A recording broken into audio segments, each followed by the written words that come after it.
Bom dia a todos que nos assistem pela TV Câmara, canal 16, claro, todos que estão aqui presentes, pessoal que vem prestigiar essa política municipal, incentivo à cultura gaúcha do município de Caxias do Sul, pessoal da Savipa, depois nós teremos um projeto para aprovação também. Parabenizar a Vossa Excelência, vereador Daniel Santos. Confesso que imaginei que essa data já existia. Nós que temos no nosso passado a tradição gaúcha, já comentei aqui que dancei por muito tempo no CTG Rincão da Lealdade, lá nos anos 80,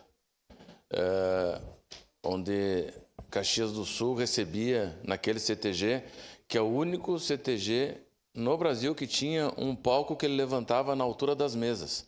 Então o pessoal não precisava, para assistir aos shows que se tinha, né, levantar para assistir, porque o palco ele ficava na altura da mesa, tinha um mecanismo que fazia com que ele se elevava.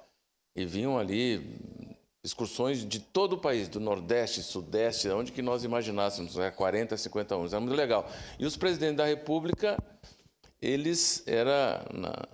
era raro o que não vinha naqueles anos visitar o CTG Rincão da Lealdade. Então, fazendo essa saudação, eu saúdo a todos os CTGs de Caxias do Sul, a cidade, acho que é um dos maiores números de CTG que tem, né? E aqui saúdo a parte artística, mas também na divulgação a parte campeira. Parabéns ao senhor vereador Daniel Santos por essa propositura.